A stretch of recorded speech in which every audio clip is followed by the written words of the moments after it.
This episode of Beyond the Front Door is brought to you by Peak Properties in Cheyenne, Wyoming.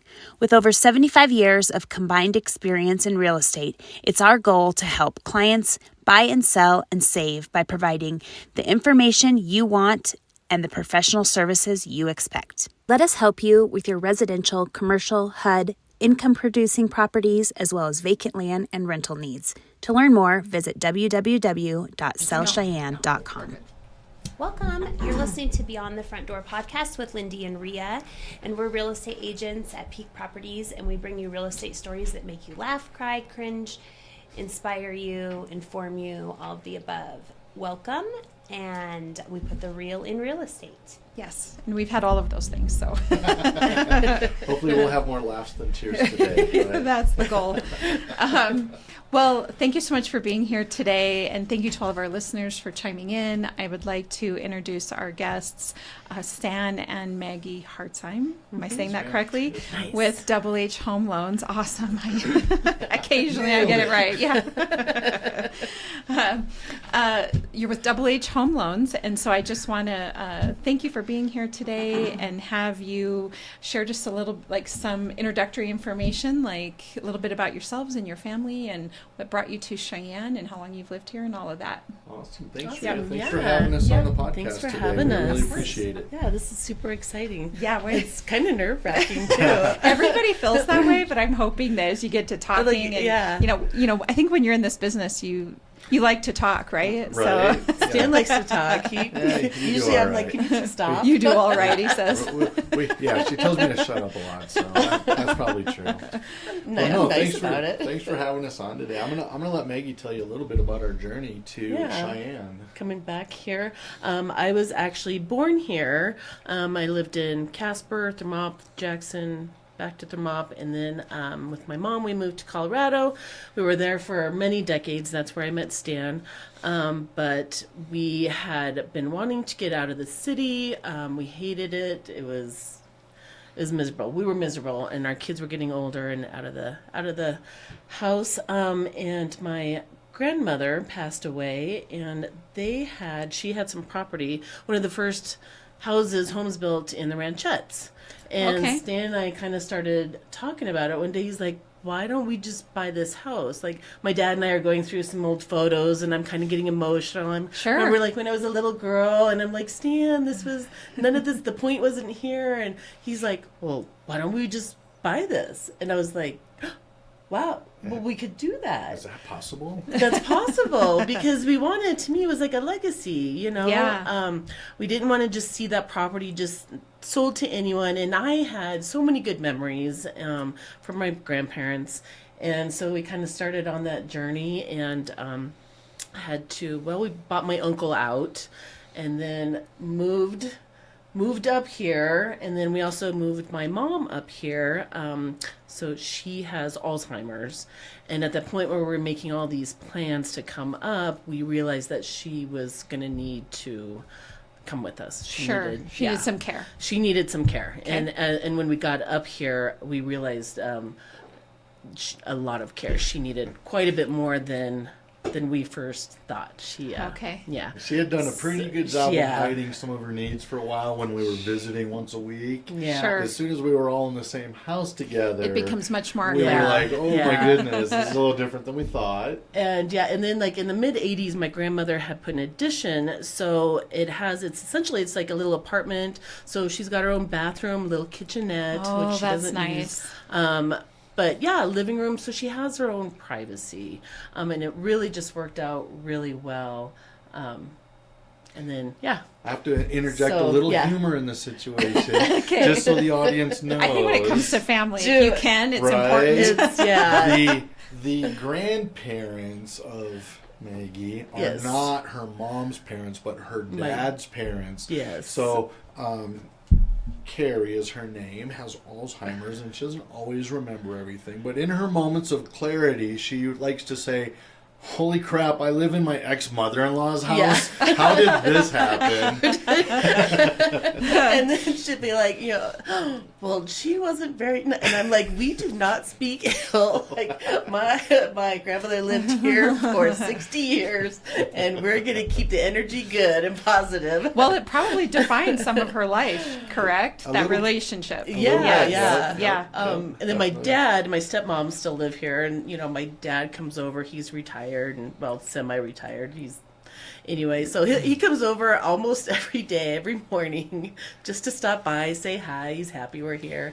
But then, and then my mom, she was like, "Oh, he's handsome," and I'm like, "Yeah." They were married only a short time, many, many years ago. So it's kind of funny where how we all ended up here. Now my mother's living in her ex-mother-in-law's house, and my dad and stepmom are very helpful when we need to be out of town or away from the that's house nice. for a long time. So Yeah, luckily, just like with kids, I'm finding that our seniors that need help, it takes a village, yeah, right? absolutely. And It is so- kind of interesting how life comes back full circle. Like, I think that you think if you divorce somebody, you're not really going to be a part of their life anymore or be associated with any of that family. But I don't think your family's the only situation where that Right. kind of comes back full circle It and does, you're absolutely. somehow together. Well, Yeah. and I reached out for permission, but I know one of your previous guests, Yes. the Harringtons, I reached out to them last night just to make sure it was okay to Yeah. kind of reference back to them. But that was one of the early connections that we had with their family, is that multi-generational component Yes. of her and their willingness to care for her grandfather and take care of him during those years. And I thought, geez, we're literally living through that same situation, and I think we Yep. just had that connection so early on with that family. And when I saw their episode of your Yeah, podcast, yeah. I thought, I'm reaching out to Rhea because we've got a story to share as well. Yeah. And I think what I talked about with Julie and Megan is that I think here in Wyoming especially, it is a little more prevalent to have a multi-generational home just because of the ranches and Yes. sort of that mindset that exists here, that you take care of the elderly, you take care of your loved ones, Right. whatever the case is. And so I will say that I think over the years, I almost think there for a little while, families lived together, they lived near each other, they took care of each other, blah, blah, blah. But there's a reason why the pendulum swung, Yes. right? Oh, Because yeah. there's some enmeshment there probably, and some, everybody's getting a little tired of each other. Right. or people have different lifestyles, goals, sort of. So the Sure. pendulum sort of swung this way, where I do believe people are much more isolated now than they were before, Yeah. right? Like we have people Absolutely. not really relying on a village. They're trying to do everything themselves. And my hope is that the pendulum swings towards the middle a little bit. Yeah. That you do rely on family and your friends, but maybe in a healthy manner.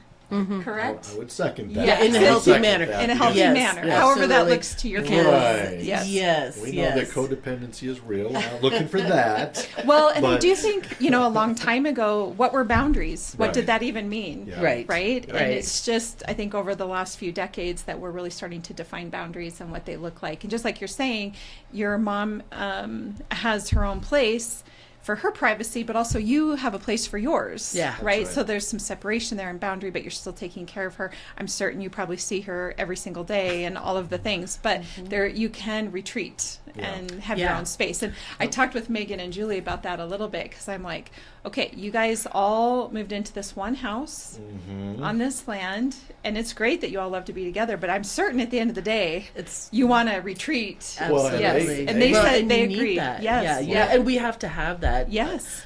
For our own, for our marriage, right? Like Right. we have to have a little bit of separation, and as things are progressing, it's it's a little bit harder, but my dad and stepmom are great. Our kids will come up from Denver because it's still close enough, and Yeah. we'll get away for a weekend, and they'll come stay with grandma. And Oh, that's nice. yeah. So Well, and what's been so great too is, part of our business model was to ingratiate ourselves into the community as much as we could. Sure. Right? Just get out there, be involved, do things that matter. And through that journey, we've actually gotten so much more than we've given. We try to give a lot. I'll take kudos for that when we can. But the reality is, we have met some of the most amazing, wonderful people. And I'll just, is it okay to give shout outs here? Yeah, absolutely. Please do. I'll tell you what, our dear friend Jamie Avent owns Somerset Senior Solutions, and she has been such an enormous blessing for our family. She comes and she just gives us that little bit of respite that we need just a couple times a week. It's she's not a full-time caregiver per se, but it allows us to maybe not have to have some interaction that might have been an altercation. The grocery shopping was hard. We would butt heads with her, and now Jamie kind of just eased some of that burden. So huge shout out to Somerset Senior Solutions. Yeah, of course, we love to acknowledge those that are out there, investing in the community, however that looks. Yeah. So, and then that's kind of how we ended up here. It was a crazy transition, I think. What was the moment like? Well, maybe was it the moment when you were going through the photo albums and decided you wanted to purchase here? Was that sort of the day you decided to jump? That was, it really was. It was, because I'd always said, I could always move back to Cheyenne. I love the small community. I love the closeness to Denver. Yes. I wanted to get my kids through high school and on their journey. That was definitely the defining moment when we were like, wow, and I was like, I could live here? And then I was like, bawling, right? And my dad's like, well, you guys would move here? And we're like, let's make it happen. So are you empty nesters? I'm calling it mother-in-law. Well, I'm calling it open nest. Yes. Open nest. We were actual empty nesters only for about 9 months until we moved here with my mom. So okay, but your kids are out. But our kids are out. I mean, they kind of go back and forth. I mean, even if they're married and have kids, that's not to say they aren't going to. And land. that's always an option. It's always told that's them. the open nest. Absolutely, yes. And I like that open nest. Yes, I do too. Because don't be afraid to fail and have to come back for a couple months. Yeah, right? absolutely. It's hard out there, and our kids are in the Denver area, and rents are ridiculous. Yep. And our son and daughter share a little, crummy apartment in Denver. They pay way too much. Hey, you know what? They chose. You talk about that nesting imagery. They Uh-huh. spread their wings, and they do not want to clip them yet. They're surviving. They're doing what they can. But they do always know that they can always come home. So you have 3 No kids? judgment. 3? I have 2 biological kids, and Maggie had 2, and I adopted them. Stan So, adopted them. Okay. Yeah. Okay. So a 4 total of 4. kids. Yeah. All out of the house. Any All out of the grandbabies house. yet? No, not yet. No grandbabies. No quite yet. grandbabies yet. I Okay. sure would like a couple though. Oh, I know. I get my hands on some babies. I'm not quite ready for that, but Maggie's all about it. I'm like, Well, the advantage, of course, when you're younger is that you have the energy to keep up with them. I have a stepson that's 30, and so we have a almost 10-year-old grandson, and he is the absolute joy of our lives. Like, we love him to pieces. My other sons that are in their mid-20s don't look to be having a baby anytime soon. So my husband and I have been joking a little bit that we're thankful to have the one that we have. And unfortunately, what's going to happen is by the time the other we get any more, he's going to be grown. He'll have us all to himself for That's right. his whole Yeah. life. Yeah. His whole upbringing. We did the Adopt an Airman program, and they gave us a couple, and they have a newborn baby. So whenever we get together, I'm like, baby. So the baby, yes, I will take that baby. It was so funny, that Adopt an Airman program, apparently it's unique to have even a married couple. It's usually just a young airman. Single. Or Yeah. And for whatever reason, they called and they said, would you be okay with a married couple? And we're like, of course, whatever we Sure. can do to help. And so then they said, what if they have a baby? And I was like, Done. Even better. Done. I think All right. that's a win-win. What's right their there. number? That's a win-win. Oh, I love it. So we have 2 Adopt an Airman couples, one with a baby. Oh, that's a great Crazy program. that. That's a great It program. is, and We like they need foster families. So Yeah, another shout out for the program. The Yeah. Adopt an Airman program. Adopt an Airman, Sunday at Blue Federal Credit Union, open house. Come and learn about it. Okay. So, tell me about the mortgage business. When did you start that? So, I did loans way back, I'm going to date myself a little bit, but way back in the late 90s, I did some loans. And it was back in the day when mortgages weren't really regulated. They weren't hard to get. And they weren't hard to get. Yeah. It was almost like, here, I'm going to hold up a mirror. If you fog it, you get a loan. Right? And that was the wild, wild west, right? And I'll be perfectly frank, I didn't feel comfortable in the industry. I didn't last long. It was, I think, fairly unscrupulous. Nothing was transparent. And so I became a contractor, and I did a variety of other things in the nonprofit world while I was being a contractor, and just kind of figuring out life for a while. And then I think after 2017, we bought a house together, and our lender said, you have a knack for numbers, and you know most of the jargon, like you have a memory for this. You should become a lender, which I think is how all lenders become lenders. Right. They're lenders like, Never you'd be set really out good to at be. this. We talked about that, didn't we, Lindy? Is Because that right? nobody graduates heard from that. college thinking they're Right. going to be a lender, right? Right. Well, yeah, exactly. So yeah, It's just like when you become a realtor. yeah. I guess I'll be a realtor. Yeah, right. What else am I going to do? The two best backup careers ever, right? Like ever. Oh, that's funny. Yeah. There's so that's how I got into lending again. Maggie was a surgical tech at the hospital at Wow. the time, and That was my previous career. so she yeah. wouldn't. She Your wouldn't- previous life? She Yeah. wouldn't claim mortgages if she could avoid it. No. For many years. But after we moved up here, honestly, she was still working all the way down in Colorado at the Anschutz campus, and that was a heck of a drive. Every other weekend. And then we had the mom and then to be care here during for. the week for my mom. Yeah. So Stan Oh. could, yeah. It was, So life got a little hectic. it was A little not, crazy. I was not going to be able to work full time out of the house with call, weekends, nights, and then expect Stan to start up our mortgage company here and take care of my mom. So we kind of, So that's how we Yeah, ended up being so- together in mortgages. Stan was like, if you can help me with some of the stuff and do like community outreach and, Okay. just any little stuff. Like I call leads and what I really like to do is just be out like doing stuff like this or volunteering. I'm really involved in the chamber and the red carpet committee. So just kind of getting Meals our on name out there. Wheels, Meals on Wheels, Alzheimer's. Alzheimer's Association. Doesn't So it seem like a lot of of- small businesses that have partners? One is the networking person. One is the people person that likes gets the out there, people. and one's in the meat and potatoes of it. Like Well, there's, I'm like, yeah. Stan's the smart one. I'm the fun one. That's I think you That's both are awesome. probably both. I think I'm pretty fun, but I don't know. Maybe I'm not. he's No. the numbers So- guy. He's So that's how we ended up in mortgages, and Okay. how we ended up specifically in mortgages here in Cheyenne.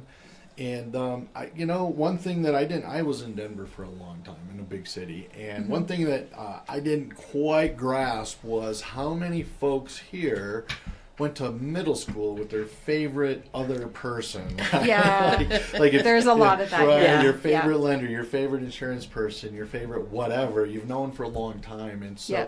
for us, that community involvement was our pathway to Getting in. getting in. Yeah. And I always say, the best part of my job is making friends and building these relationships. Mm-hmm. But the worst part of my job is knowing that as a real estate agent, if you've ever even done one transaction, you had a lender.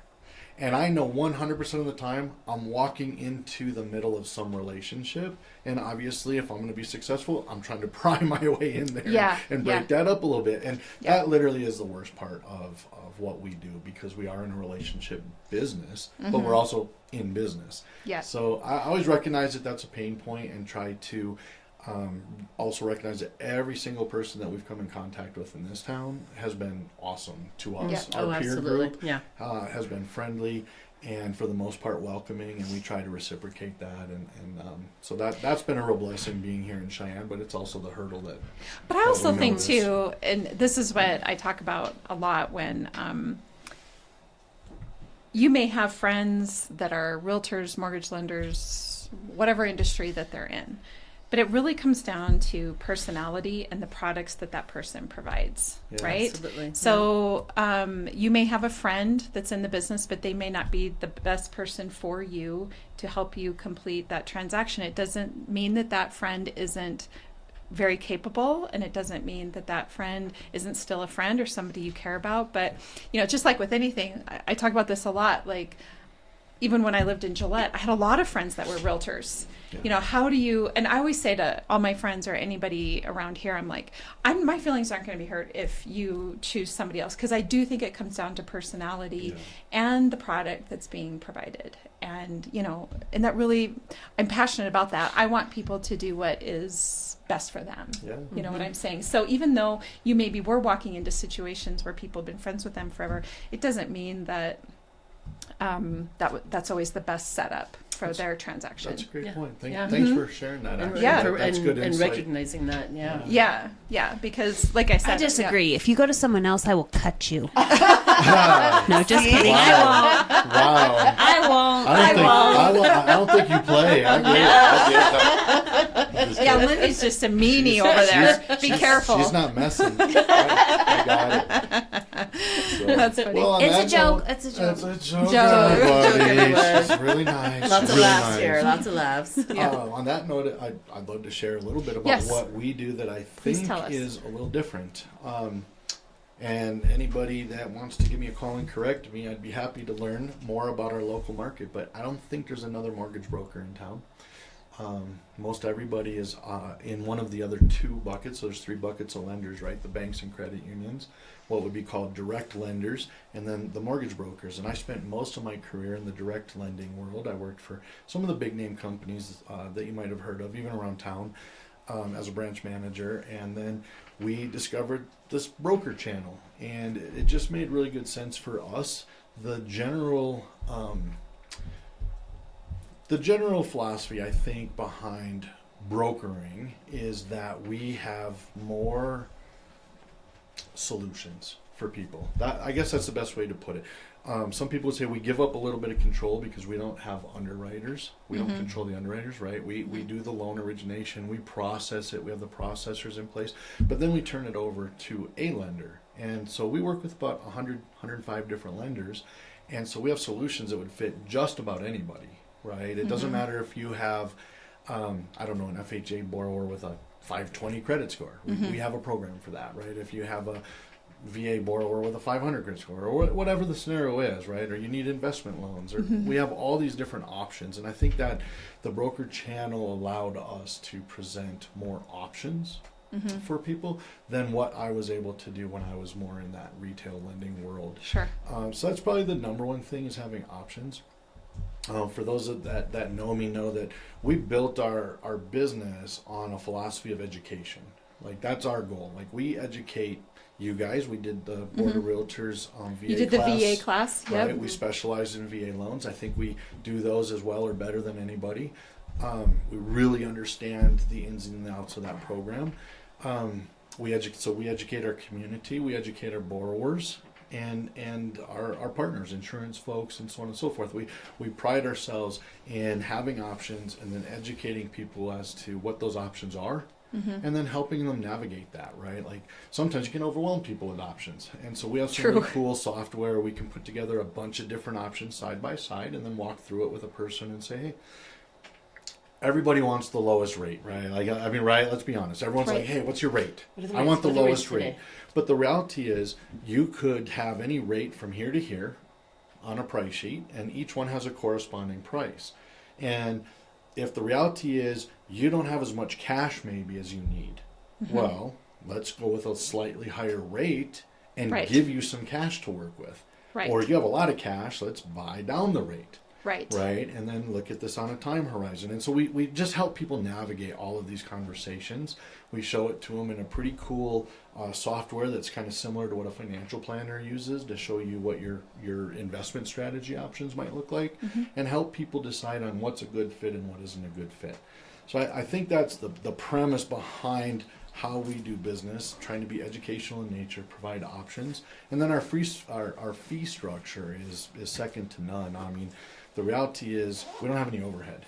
I mean, not none, but we don't have a corporate office and a regional office and a district manager and a branch manager and brick and mortars all over to pay for. We just don't have that overhead. We have our fairly small agile offices in Westminster, Aurora, Fort Collins, and up here in Cheyenne, and work in other states as well, that just don't require a lot of overhead. And so unlike some of our competitors that need to cover that overhead and then have to put that into whatever their pricing model might look like, we don't really have much of that. And so that has allowed us, as these rates have gotten higher over the last, 14 to 16 months and kind of continue to stay more higher than we wish they did, we've been able to waive all of our lender fees, for example. That's one of the things that we've been able to do to help our buyers qualify for the most amount they can qualify for. So we don't charge like an origination fee, a processing fee, or an underwriting fee at all. So that section of our loan estimates is blank. I always say it's pretty hard to beat free. Right.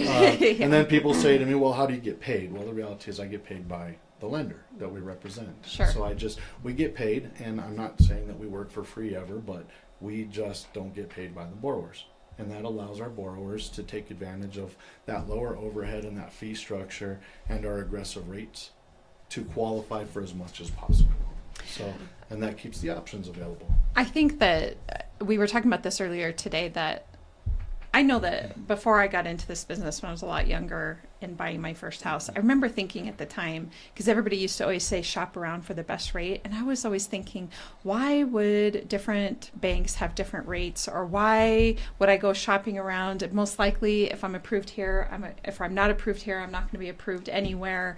And I think it's a limiting thought pattern for sure, but especially if you're not familiar with it, or if you're like, for me, I was just a lot younger at the time. And so I think to really drive the point home that it is important to research and talk to different lenders to find out the best way to get something, if you can qualify in one program where you didn't qualify in another program. Absolutely. Yeah. Absolutely. And I think that's, when I say options, that's the agility that I think we provide. That's the advantage of the broker. Yeah. Yes. Being able to close in 3 weeks or less. Yeah. Closing fast. Sometimes that matters, right? I mean, depending on the seller. Sometimes people don't care. I get more contracts in Wyoming that are 45, 60, and 70 days long.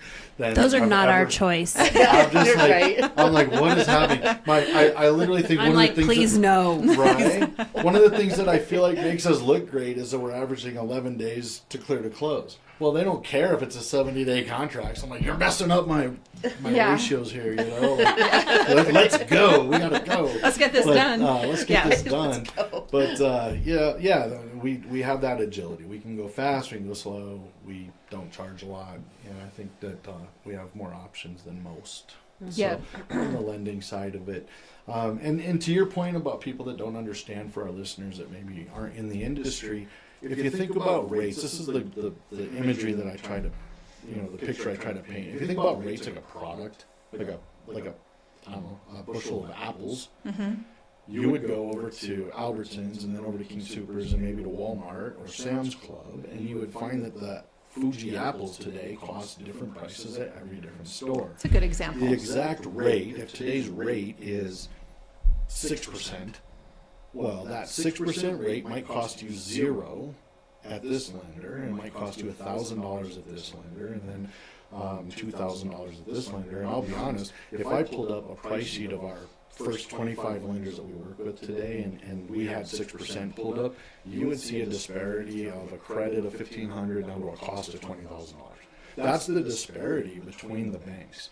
And that's the same as if a borrower got in their car and drove around town and went to every lender and bank in town. We just make it really easy. We do it for them. Sure. Yep. Like an Apple broker. Right. Apple Broker. I specialize in Fuji's. That's a thing, right? Not the cameras, not the film for the old camera people. The apples. No, I think that makes a good point, especially for people that need a creative solution, or they want to just know, like you said, what all the options are. Going to a broker is a good option for that. And, you and I worked together with a family that, that benefited them. And that's they were able to get into the home of their dreams. And that, I tell you what, Talk about, especially when you work with a family for a long time and you know how big that dream is for them and how important it is. That's right. The fact that somebody can come through and make it happen is huge. Yeah.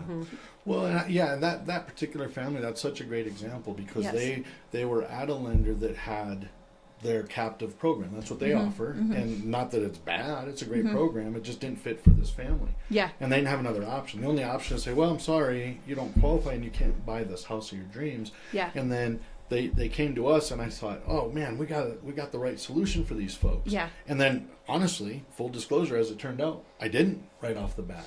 I don't know if you recall that part of it, but we switched from the lender that we were with to a new lender. It took us about 9 days. I don't even know if we extended the closing at that point, but we actually switched lenders completely. I don't know if I knew that or remember that. Yeah, we did. And that's that agility that I'm talking about, that nimbleness. We were able to actually just withdraw that loan and say, I'm sorry, you're not working for us. And we put it over here and we got it done. And we I got also it done think without that's delay. something that's that's awesome that you can do that, and also it says something that she didn't know that was happening. Yeah. Or remember it. Yeah. Well, I right. try not to tell you guys much, to be honest, because then you get mean like Lindy and you start threatening to cut people. I tell you what, at home, Stan was like, behind he the was scenes, white I might be a knuckles, basket not case. sleeping. Oh my But- gosh. Yeah. But we do. We have You that know. flexibility. Yeah. And we work through this. Yeah, we do. You do that too, though. Let's be honest. Like, you guys don't tell your clients. Not All of every the- little thing, especially when we can save them some stress. Heartache. That's Right, And then right, we do right. that too. So, right, you know, what's the saying? The stuff rolls downhill, right? We're making only the good stuff roll downhill, and we're holding some back up here, right? And we're shouldering that load. And that's it's what not we do. anything that would hurt the client. That's like right. I actually had a transaction that was closing the first week of January, which means there were some,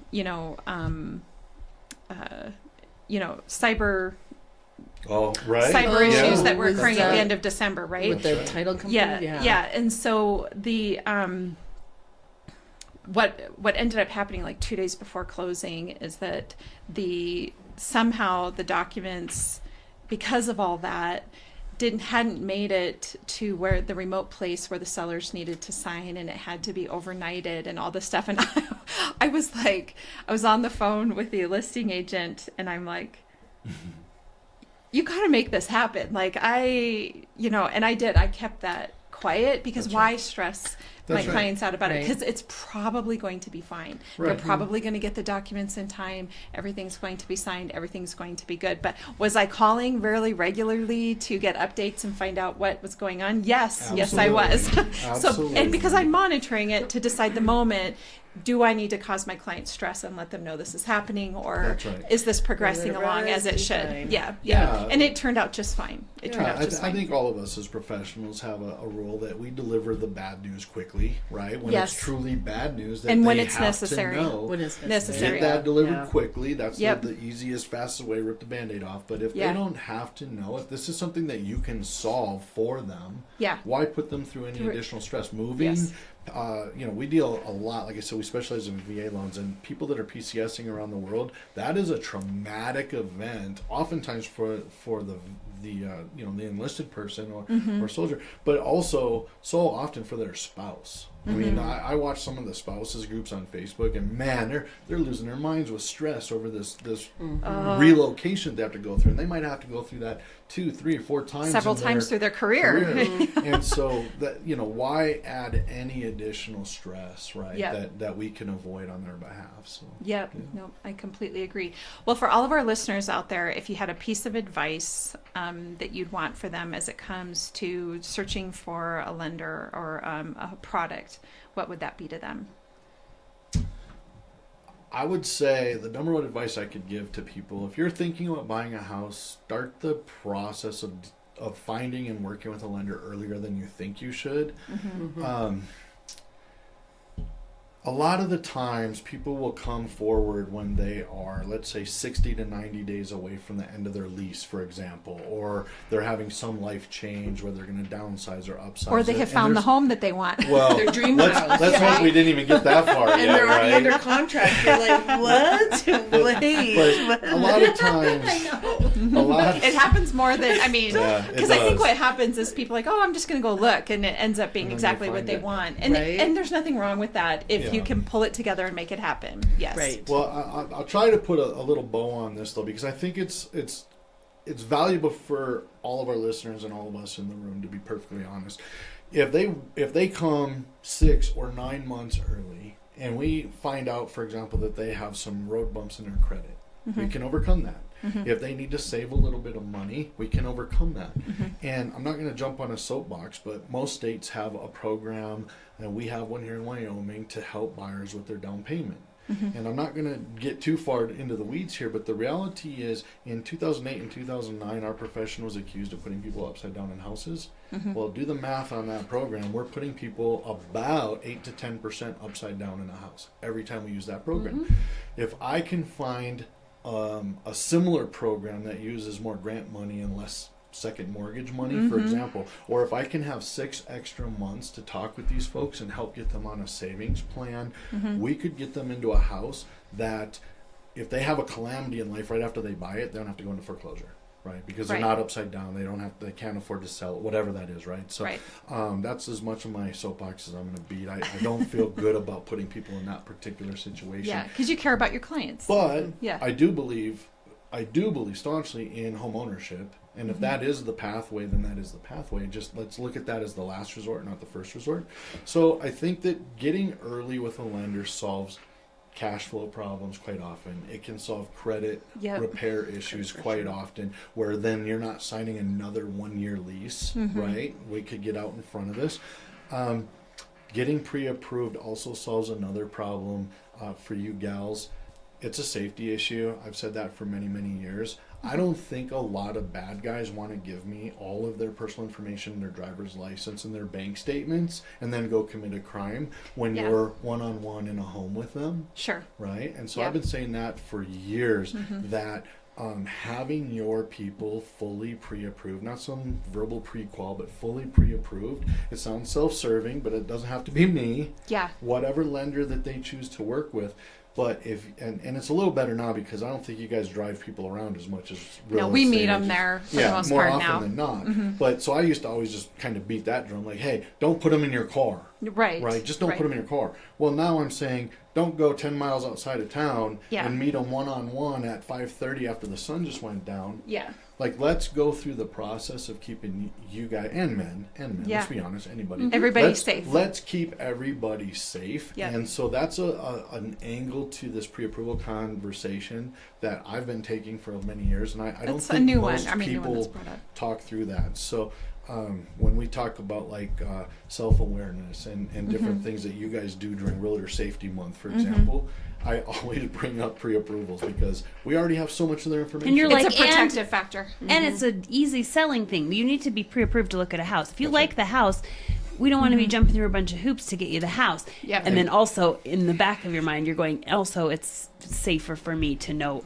That's right. someone They're has all your legit, information right. and that you're actually qualified and you're Right. really looking to Yep. buy a house. Right. Yeah, that's right. And so that's just, that's it. I think that is the one tip I would give people is, Yeah, that's a get good out one. in front of it. I think that everybody wins.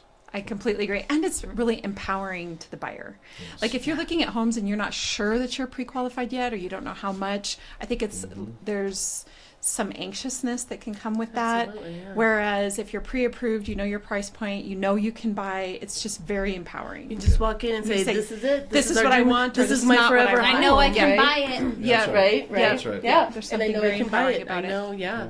Yeah. So one question I have for you, and you've kind of already answered this, but what is your favorite thing about Cheyenne? Oh, the wind.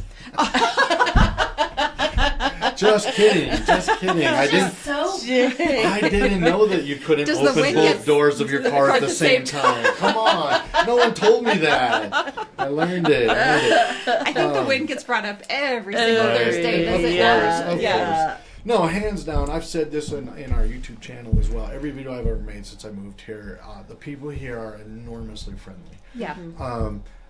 There are absolutely large cultural divides and political divides in this town, like there are in every town. But yet, you can walk down the street and people will tip their hat, shake your hand, say hi to you, smile at you.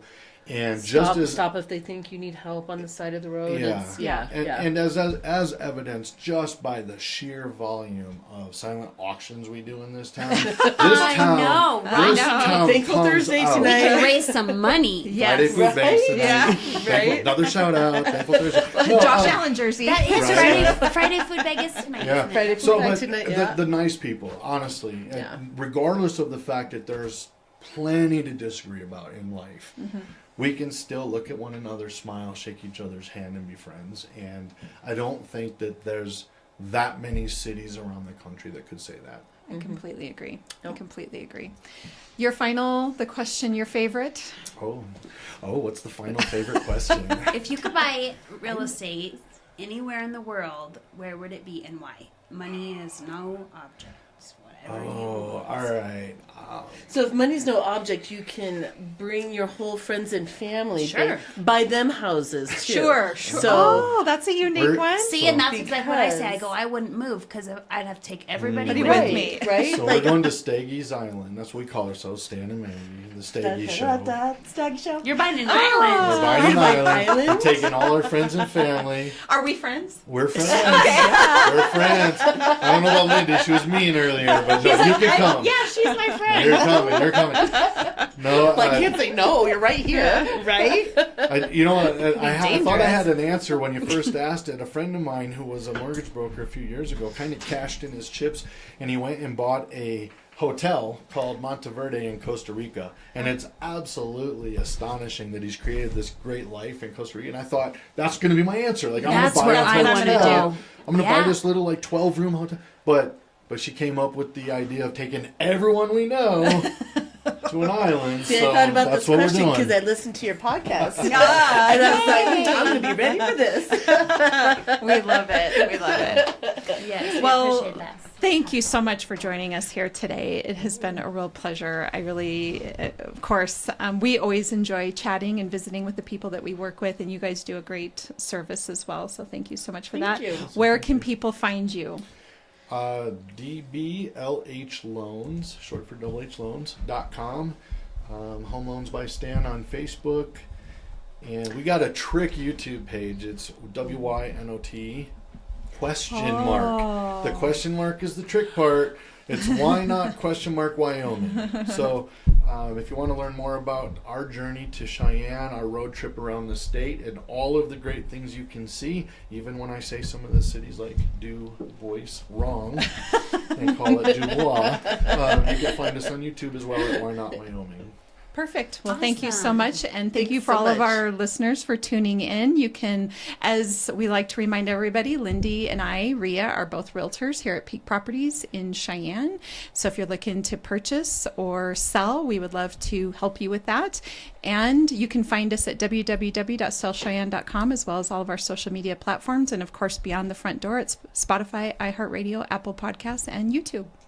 Thanks so much. Okay, this episode of Beyond the Front Door is brought to you by Peak Properties in Cheyenne, Wyoming. With over 75 years of combined experience in real estate, it's our goal to help clients buy and sell and save by providing the information you want and the professional services you expect. Let us help you with your residential, commercial, HUD, income-producing properties, as well as vacant land and rental needs. To learn more, visit www.sellcheyenne.com.